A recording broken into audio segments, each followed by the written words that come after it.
নিত্যানন্দ প্রভু নৃত্য করতে করতে যাচ্ছে। নিতাই নাচে পিছে পিছে, নিতাই নাচে পিছে পিছে, নিতাই নাচে পিছে পিছে, নিতাই নাচে পিছে পিছে, নিতাই নাচে পিছে পিছে, গৌর ঢোল মারে বাজে, নিতাই নাচে পিছে পিছে, গৌর ঢোল মারে বাজে, নিতাই নাচে পিছে পিছে, গৌর ঢোল মারে বাজে, নিতাই নাচে পিছে পিছে, গৌর ঢোল মারে বাজে, নিতাই নাচে পিছে পিছে। এদিকে আমার মহাপ্রভু নিত্যানন্দ প্রভু নৃত্য দর্শন করে সকল নদের নাগরীরা আজ নৃত্য করছে। আমার নাচে নদের নাগরী, নাচে নদের নাগরী, নাচে নদের নাগরী, আমার নাচে নদের নাগরী, বক্ষে লইয়ে গাগরী, নাচে নদের নাগরী, ও যে বক্ষে লয়ে নাগরী, নাচে নদের নাগরী, আমার গৌরহরিকে ঘেরি ঘেরি, নাচে নদের নাগরী, গৌরহরিকে ঘেরি ঘেরি, নাচে গৌরহরি গৌরহরি গৌরহরি, গৌরীকে ঘেরি ঘেরি, নাচে নদের নাগরী, আমার গৌরহরিকে ঘেরি ঘেরি, নাচে নদের নাগরী, নাচে নদের নাগরী। বাসুদেব ঘোষ কহে করয়ে বিলা, আমার আশরস রাজা ওরা চাঁদ করিলেন প্রকাশ। করিলে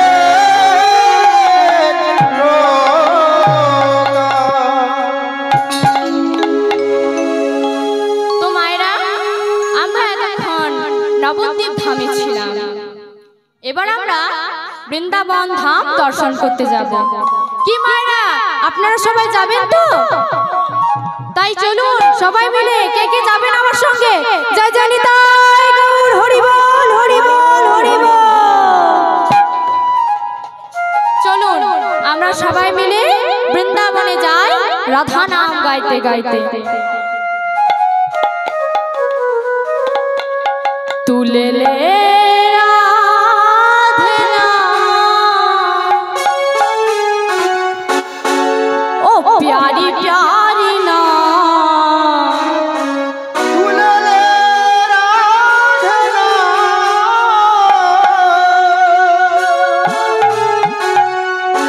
প্যারি প্যারি না,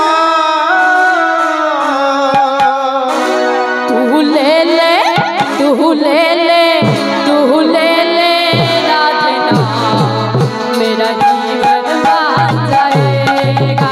তুলে রাধনা, প্যারি মান যাएगा। तुले ले राधे नाम, मेरा जीवन बन जाएगा।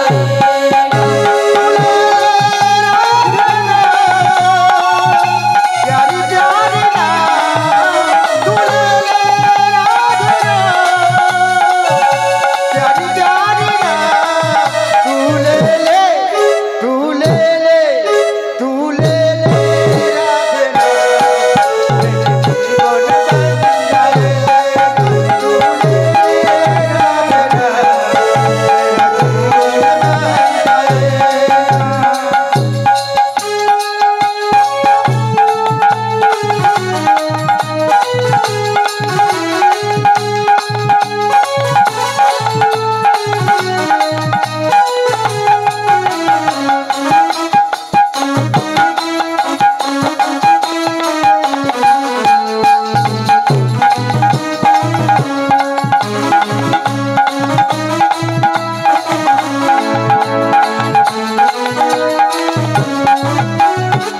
राधा नाम है सबसे प्यारी और प्यारा ना हो, राधा नाम से सबसे प्यारी और प्यारा वो, राधा नाम है सबसे प्यारी और प्यारा ना हो, राधा नाम से सबसे प्यारी और प्यारा वो, राधा नाम है गली गली में राधे राधे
আমরা বৃন্দাবন ধাম এসে গেছি।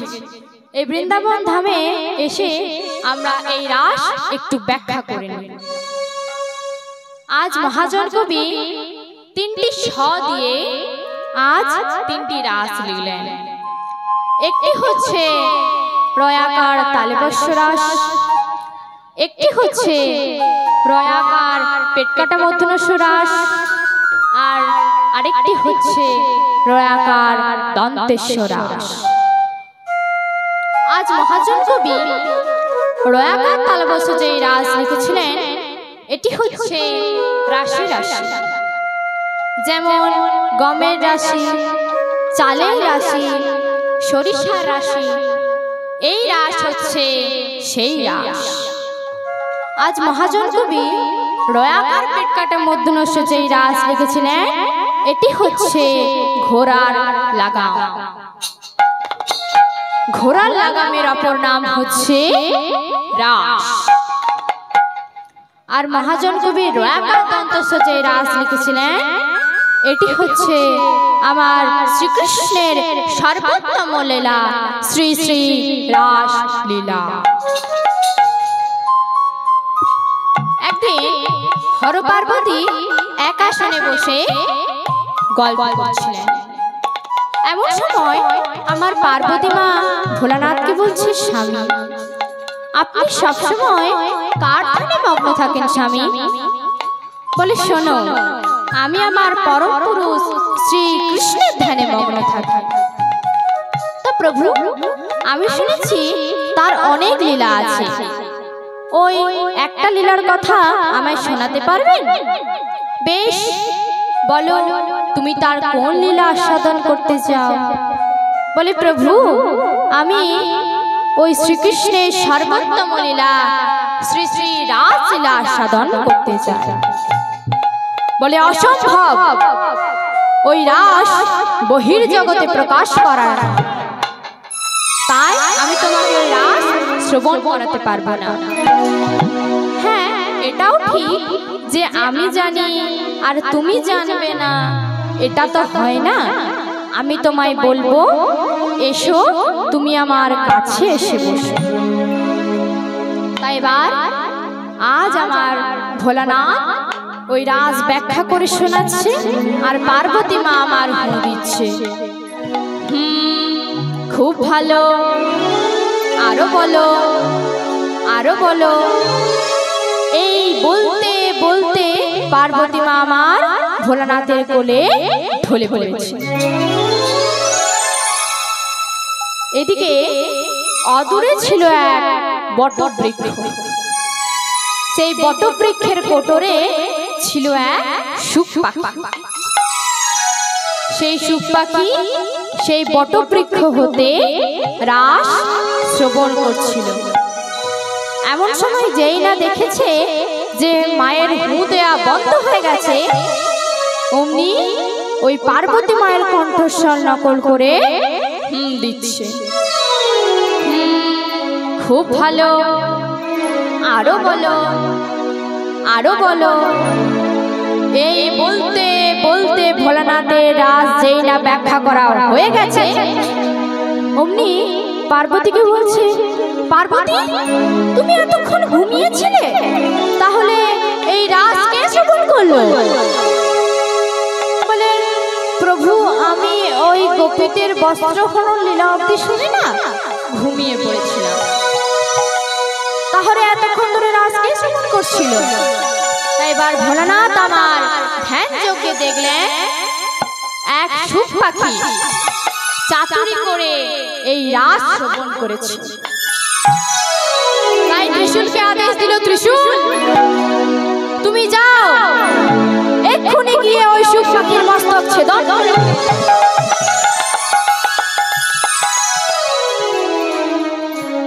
এদিকে ত্রিশূল চলেছে পিছে পিছে, আর সুখ পাখি চলেছে আগে আগে। পাখি উড়িতে লাগিল, পাখি উড়িতে লাগিল, ভোলার ভয়ে ভীত হয়ে উড়িতে লাগিল, ভোলার ভয়ে ভীত হয়ে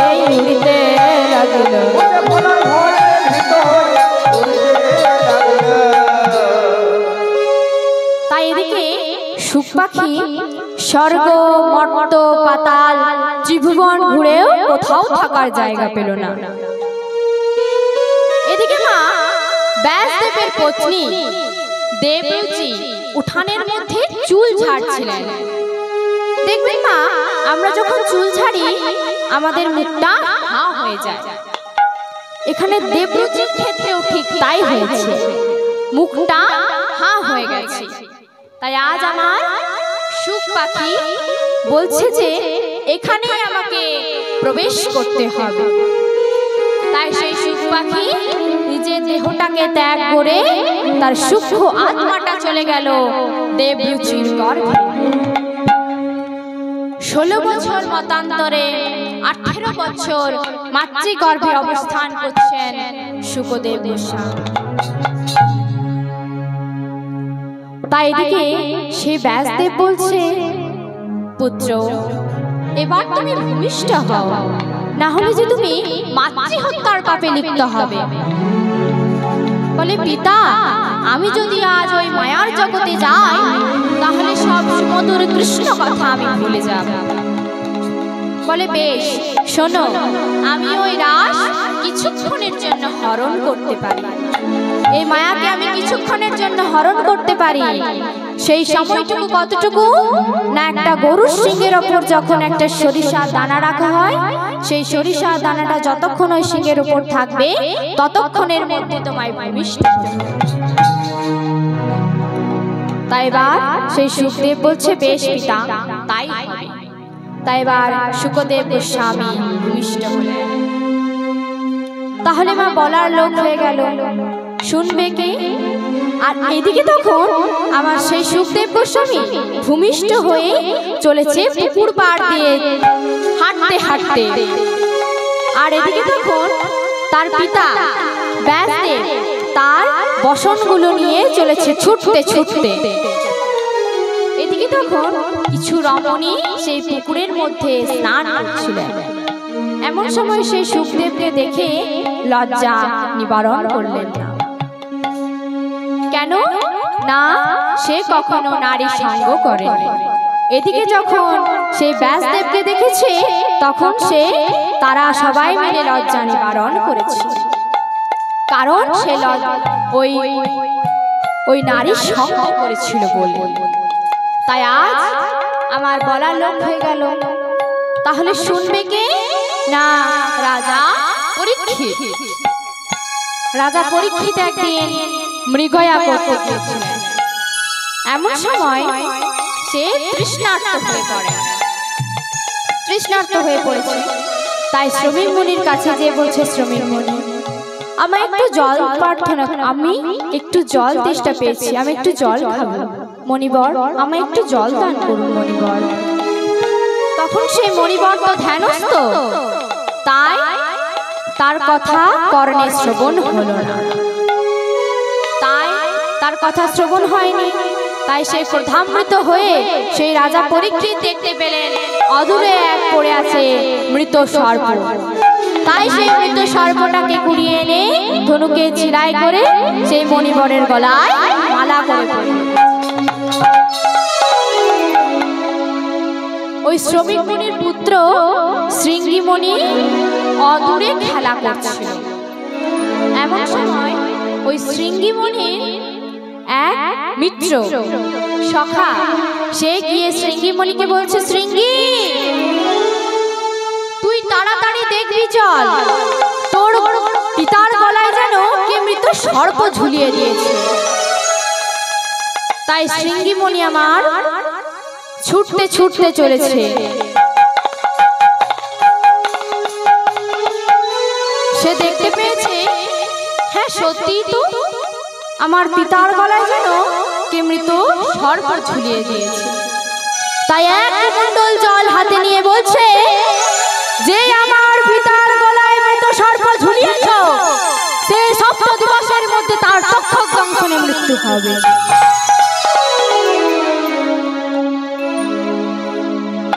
তখন সে শ্রমিক মুনি বলছে, শৃঙ্গী তুই এটা কি করলি? ওই রাজা পরীক্ষিত না হয় ক্রোধের বশে একটা ভুল কাজ করে ফেলেছে।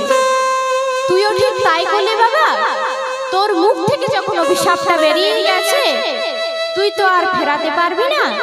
তুই যা, ওকে গিয়ে বলে দিয়া যে ওর সপ্ত দিবসের মধ্যে তক্ষক দংশনে মৃত্যু হবে।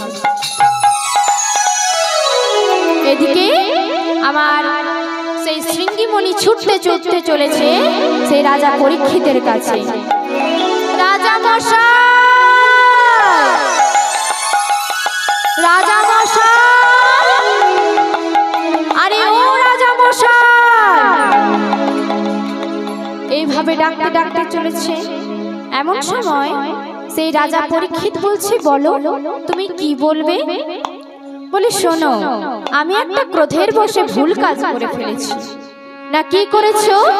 আমি বলেছি যে আমার পিতার গলায় মৃত সর্প ঝুলিয়েছ, তার সপ্ত দিবসের মধ্যে তক্ষক দংশন। তখন এই কথা শুনে রাজা পরীক্ষিত আমার আনন্দে নাচতে শুরু করে দিয়েছে। তখন সেই শৃঙ্গিমণি ভাবছে, ও মৃত্যু সংবাদ শুনেছে তো, হয়তো পাগল হয়ে গেছে। তখন সেই রাজা পরীক্ষিত বলছে, না গো, আমি পাগল হইনি। এখানের মধ্যে কেউ কি বলতে পারবে তার আয়ু আর কতদিন? কিন্তু আমি বলতে পারবো আমার আয়ু আর 7 দিন। কেননা এই 7টা দিনই কিন্তু আমাদের মধ্যে ঘুরে ফিরে আসে, তাই না? রবি, সোম, মঙ্গল, বুধ, বৃহস্পতি, শুক্র, শনি। তাই এই 7টা দিনের মধ্যেই আমরা মারা যাব। তাই এদিকে মা সেই রাজা পরীক্ষিত বলছে, এই 7টা দিনের মধ্যে আমার কি একটু কৃষ্ণ ভক্তি হবে না? হ্যাঁ, অবশ্যই হবে। তুমি যাও ওই সুখদেব গোস্বামীর কাছে। সে 7 দিন ধরে রাস শ্রবণ করেছিল, যেটা হচ্ছে আমাদের এই লীলা, রাস লীলা। ওই নারদ মুনি আমার নারায়ণকে বলছে, প্রভু, এই শশাগর পৃথিবীতে এত এত জীব আছে, তা প্রভু আপনি কার কাছে কখনই বা যান আর কোথায় বা থাকেন? আমি কোথায় থাকি জানো নারদ? না হং তৃষ্ঠামি বৈকুণ্ঠে যোগিনা হৃদয়ে নাচ, না হং মদ ভক্ত গায়ত্রী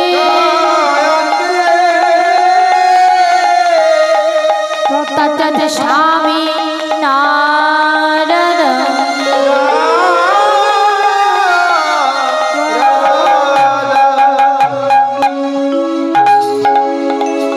শোনো নারদ, আমি বৈকুণ্ঠে বা মন্দিরে থাকি না, আমি যোগীদের হৃদয়েও থাকি না। আমি কোথায় থাকি জানো? ভক্তের পিছনে বসে নাম শুনি গো, ভক্তের পিছনে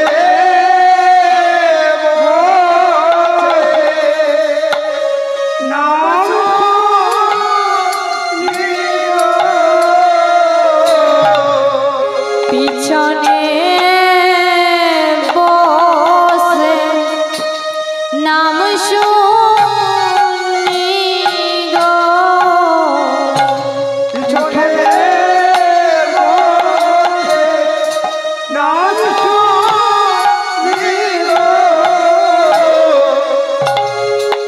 ভক্ত বড় ভালোবাসি, পিছনে বসে নাম শুনি গো।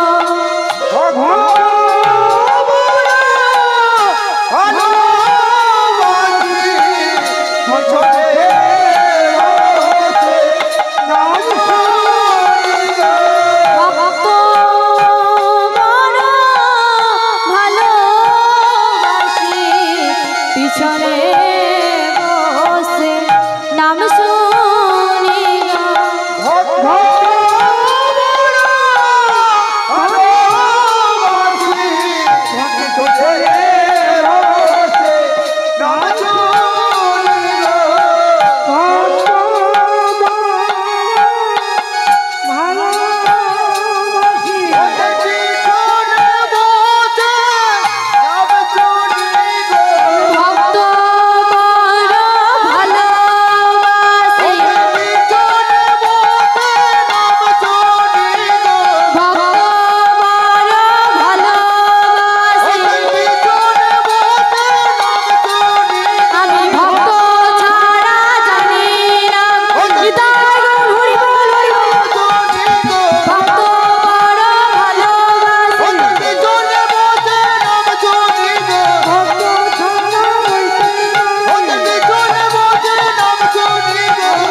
ভক্তই আমার পিতামাতা, ভক্তই আমার গুরু, তাই ভক্ত রেখেছে নাম বাঞ্ছা কল্পতরু। তাই এই হরিবাসরে আজ আমার মহাপ্রভু বিরাজিত হয়েছেন। তাই এই স্থানটি বৃন্দাবনের সমান। সর ঐশ্বর্যপূর্ণ ভগবান যিনি কৃষ্ণস্তু স্বয়ং, তিনি আজ গোপীদের নিকটে প্রতিশ্রুতি দিলেন। সেই প্রতিশ্রুত রজনীর কথা গীতার প্রথম শ্লোকে পঞ্চম অধ্যায় তিনি তা প্রমাণ করলেন। ভগবান পিতা রাত্রি শারদ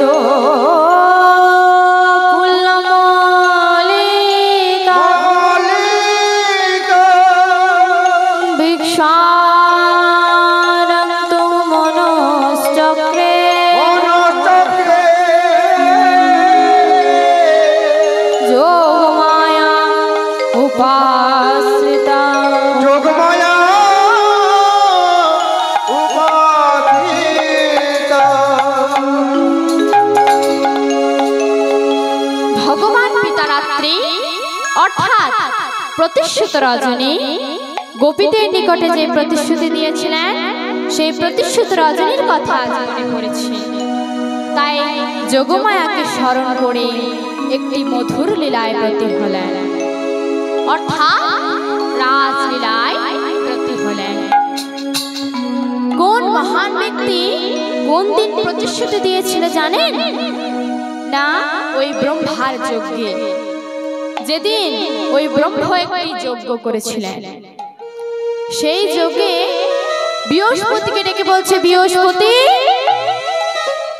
তুমি যাও, এক্ষুনি গিয়ে ওই একটা সতী রমণী নিয়ে এসো। সেই সতী রমণীকে সম্মুখে রেখে আমি আমার যজ্ঞ কার্য সমাধান করব। তাই এদিকে বৃহস্পতি গেল সতী সাবিত্রীর নিকট। সতী সাবিত্রীর নিকটে গিয়ে ব্রহ্মার সব কথা জানালেন। তখন সেই সতী সাবিত্রী বলছে, বৃহস্পতি আমার পতি তো এখন গৃহে নেই, আমি আমার পতির আদেশ ব্যতীত কোথাও যেতে পারবো না। তাই দিকে বৃহস্পতি আমার ফিরে এলেন। তখন সতী সাবিত্রীর সব কথা জানালেন ব্রহ্মাকে। তখন ব্রহ্মা আমার দেবরাজ ইন্দ্রকে ডেকে বলছে, দেবরাজ ইন্দ্র এবার তুমি যাও, যেখান থেকে পারো একটি সতী রমণী নিয়ে এসো। সেই সতী রমণীকে সম্মুখে রেখে আমি আমার যজ্ঞ কার্য সমাধান করব। এদিকে দেবরাজ ইন্দ্র গেলেন গোপকন্যা গায়ত্রীর নিকটে। গায়ত্রীর নিকটে গিয়ে ব্রহ্মার সব কথা জানালেন। তখন আমার সেই গায়ত্রী বলছে, দেবরাজ ইন্দ্র আমার পিতামাতা তো এখন গৃহে নেই, আমি আমার পিতামাতার আদেশ ব্যতীত কোথাও যেতে পারবো না। যেই না বলেছে অমনি গায়ত্রীর কেস ধরে টানতে টানতে নিয়ে যাচ্ছে ব্রহ্মার যজ্ঞে।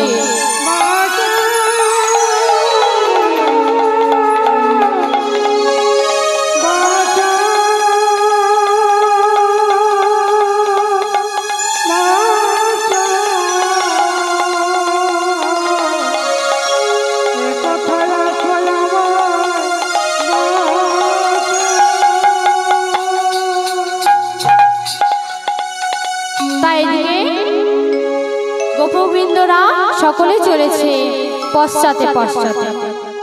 তাই এদিকে হয়েছে কি মা, ওই ব্রহ্মার যজ্ঞে না সর্ব ঐশ্বর্যপূর্ণ ভগবান সেই নারায়ণের আবির্ভাব হয়েছে। তাই এদিকে সকল গোপবৃন্দ আমার সেই করজোরে বলছে, হে পূর্ণ ব্রহ্ম নারায়ণ, গায়ত্রী যেদিন জন্মেছিল তার অপূর্ব রূপ দেখে আমাদের মনে চিন্তা হয়েছিল যে তার উপযুক্ত স্বামীকে হবে। আমরা মনে মনে আপনাকে স্থির করেছিলাম প্রভু, আপনি ওকে গ্রহণ করে আমাদের ধন্য করুন প্রভু। তাই বা নারায়ণ আমার তথাস্তু বলে গ্রহণ করলেন এবং পুনরায় ব্রহ্মার করে অর্পণ করে দিলেন। তখন আমার সেই গায়ত্রী বলছে, হে প্রাণপতি, তবে কি আমি দ্বিচারিণী হলাম? শোনো, তুমি দ্বিচারিণী নাও, তুমি কি জানো না যে ব্রহ্মা সে বিষ্ণু,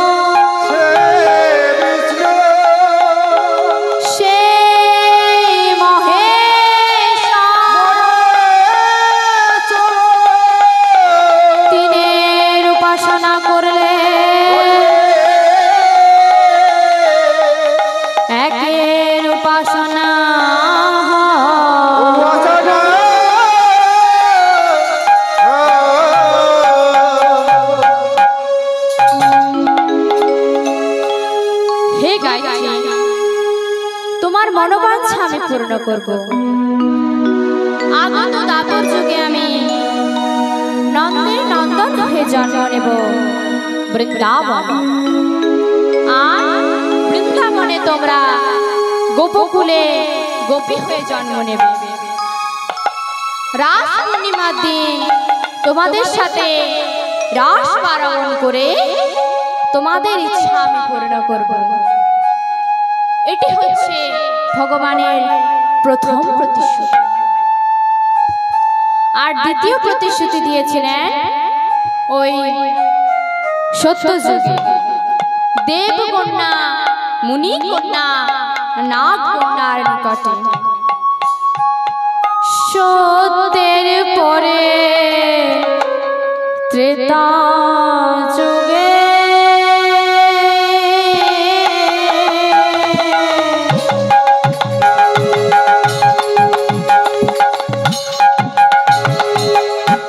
রাম বলে যায় যাবে, সত্যের পরে ত্রেতা যুগে রাম বলে যায় যাবে। সত্যের পরে ত্রেতা যুগে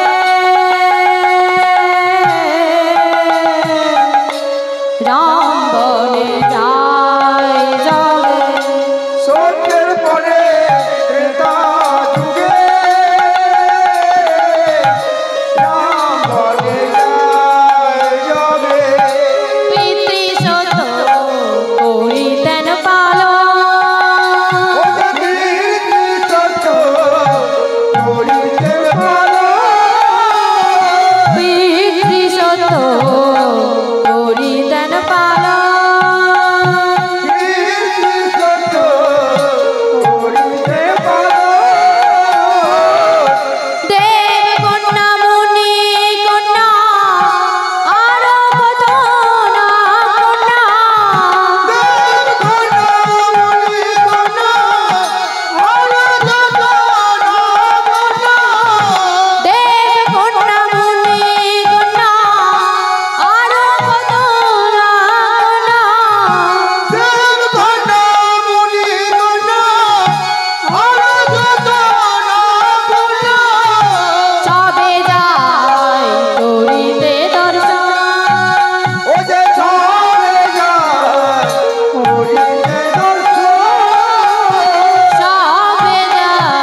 বনবাসে গিয়েছিলেন, সেদিন ওই প্রভুর অপূর্ব রূপ দেখে সেই দেবকন্যা মণিকন্যা বলেছিলেন, ওগো রামের